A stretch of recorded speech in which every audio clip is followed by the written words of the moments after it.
तो एक छोटा सा कीड़ा होता है जिसे कहते हैं Australian beetles and that prefers to reproduce with females that are brown and very shiny. तो ऑस्ट्रेलियंस ने डेजर्ट में बियर बॉटल्स फेंकना स्टार्ट किए which were very brown and shiny, and these beetles started reproducing and mating with this beer bottles. और ये Beatles को ये beer bottles इतने अच्छे लगे कि they refuse to reproduce with the female mates and they were constantly humping on these bottles and some of them even died। ये story सुनने में काफी फनी लगती है, राइट? ऐसे ही आपने रात को कीड़े मकोड़ों को लाइट के आसपास मंडराते हुए जरूर देखा होगा, क्योंकि इन कीड़े मकोड़ों को ये लगता है कि this light is actually moon and they are trying to navigate their way. अब आपको ये दोनों स्टोरी सुन के लगता होगा कि ये कीड़े मकोड़े कितने बेवकूफ होते हैं, बट हम ह्यूमंस भी इस मॉडर्न वर्ल्ड में उतने ही बेवकूफ हैं। जब हम वो ब्राउनीज खा रहे होते हैं तो हमारे ब्रेन को कहीं ना कहीं यही लग रहा होता है that we are in those prehistoric days and these are berries that we should consume as much as possible, क्योंकि शायद ये फिर कभी मिले ना। और ऐसे ही जो हम प्रॉब्लम से आज डील कर रहे हैं जैसे laziness, procrastination, these are not actually problems.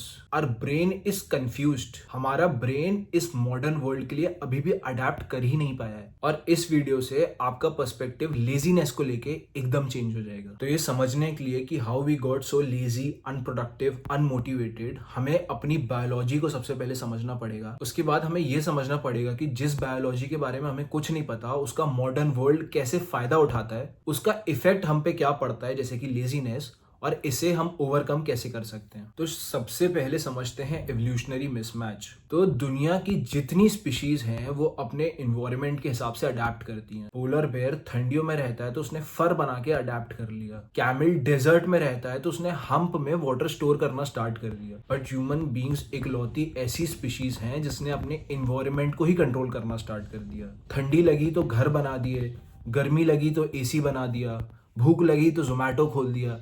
हमारा इन्वायरमेंट तो मॉडर्न हो गया है बट हमारी बॉडीज और माइंड अभी भी उस हंटर गैदरर वाली एज में जी रहा है, because 99% of the human species has lived in that era and only 1% of our time we have spent in this modern era। तो इस एवोल्यूशनरी मिसमैच के कुछ एग्जांपल्स हैं, जैसे कि मैंने पहले बताया कि आज की डेट में हम जब कुछ भी डेजर्ट या कोक पीते हैं तो हमारे ब्रेन को एग्जैक्टली वही सिग्नल जाता है जैसे कि हम वो बेरीज खा रहे हैं प्री हिस्टोरिक डेज में, जो कि काफ़ी मुश्किल से मिलती थी। जो आज की डेट में हमें विजडम टूथ की प्रॉब्लम होती है वो इसलिए क्योंकि हम सॉफ्ट खाना खाते हैं और अब हमारी जॉ का साइज छोटा होता चला गया है। एंजाइटी हमारे ब्रेन में इसलिए आती थी so that we pump more blood and we are more focused to save ourselves from the predator. पर आज की डेट में अगर हम अपनी एक्स से भी टकराते हैं तो हमें एंजाइटी होने लगती है। तो ये मिसमैचेस बताते हैं कि हमारी बॉडी आज भी उस जंगल वाले दिनों में रह रही है और इसे कोई आइडिया नहीं है कि ये काफ़ी अबंडेंट प्रोटेक्टेड एनवायरनमेंट में अब रह रही है। तो अगर किसी ने वो गैम्बलिंग वाली स्लॉट मशीन देखी है तो वो एक वेरिएबल डोपामिन थ्योरी पे काम करती है, यानी कि जो रिवॉर्ड है वो कब मिलेगा आपको उसका कोई आइडिया नहीं है। और सेम प्रिंसिपल पे मॉडर्न डे सोशल मीडिया भी काम करते हैं, यानी कि जैसे एक गैम्बलर गैम्बल करता जाता है इन एंटिसिपेशन की शायद वो नेक्स्ट चांस में जीत जाएगा, आप भी स्क्रॉल करते जाते हो कि नेक्स्ट रील में शायद वो चीज दिख जाए जो आपका ब्रेन को और डोपामीन दे, क्योंकि हमारे ब्रेन को डोपामीन रिवॉर्ड से नहीं मिलता, एंटिसिपेशन से मिलता है। और इसी एंटिसिपेशन में आप उस काम को करते जाते हो, चाहे वो गैम्बलिंग हो चाहे वो स्क्रोलिंग हो। और ये कंपनीज बेवकूफ नहीं है, ये companies engineers, neuroscientists hire करती हैं जिसमें कि वो आपके प्री हिस्टोरिक ब्रेन को ज्यादा से ज्यादा एक्सप्लॉइट कर सकें और अपने प्लेटफॉर्म्स पे ज्यादा से ज्यादा देर एंगेज कर सकें। तो जो आपका ब्रेन सर्वाइवल के लिए बना था आज मॉडर्न डे वर्ल्ड में वो एक्सप्लॉइट हो रहा है, और यही आपके लेजीनेस का सबसे बड़ा कारण बन जाता है। और जितने ये e commerce platforms, dating platforms, food delivery apps, social media, सब आपके इस रेप्टिलियन ब्रेन को ऑप्टिमाइज करने के लिए बनाए जा रहे हैं।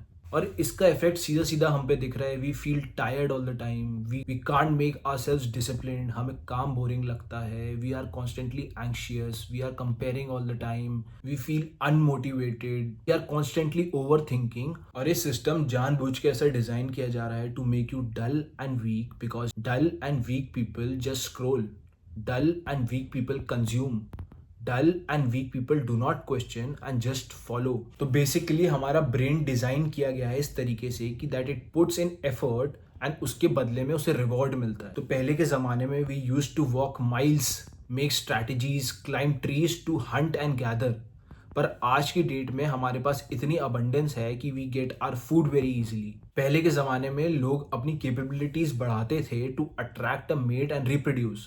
पर आज की डेट में because of the abundance of porn and sexual content हमारा ब्रेन ट्रिक हो जाता है दैट वी आर रिप्रोड्यूसिंग, तो वो कैपेबिलिटीज़ बनाने में एफर्ट नहीं डालता। बेसिक बात ये है कि हमें रिवॉर्ड तो मिल रहा है पर हमें एफर्ट नहीं डालना पड़ रहा। तो जैसे एक शेर है, he has two options, he can sit and eat, else he has to run 60 km per hour, go through lot of injuries, put his body through hell and then it gets to eat। तो obviously वो शेर बैठ के खाना choose करेगा और इस situation में ये शेर हमारा ब्रेन है। तो सीधी बात भाई, मतलब ये हमारा जो माइंड और ब्रेन है ये अभी भी उन जंगल के दिनों में रह रहा है। It wants to store as much calories as possible, it wants to avoid risk and it wants to protect us from the predators, जबकि ऐसा हमारे एनवायरमेंट में कुछ नहीं है। तो ये बात हमें अपने दिमाग में बैठा लेनी है कि this brain is designed to live in the short term, it can not think of the long term. Second चीज हमें ये बात समझनी है, अगर मैं इस ब्रेन को बहुत सारा रिवॉर्ड दे दूंगा तो ये मुझे एफर्ट डालने में हेल्प नहीं करेगा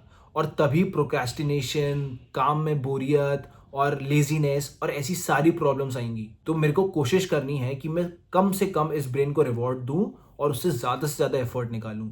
तो इसमें कॉन्सेप्ट आता है डिलेड ग्रेटिफिकेशन का। हमें ज़्यादा से ज़्यादा इंडल्ज करना है डिलेड ग्रेटिफिकेशन में और अपने आप को कम से कम एक्सपोज करना है इंस्टेंट ग्रेटिफिकेशन से। तो बेसिक बात हमें इस वीडियो से समझ में आई कि हम लेजी नहीं हैं, हमारा ब्रेन एक्चुअली एक अलग एरा में रह रहा है और हम एक अलग एरा में। और ये सब समझ के हम शायद अपने एडवांटेज के लिए अपने ब्रेन को यूज़ कर सकें। अगर इस वीडियो ने आपको हेल्प किया तो प्लीज़ लाइक करिए, कुछ आपका अलग पर्सपेक्टिव है कमेंट करिए and subscribe to the channel. Thank you.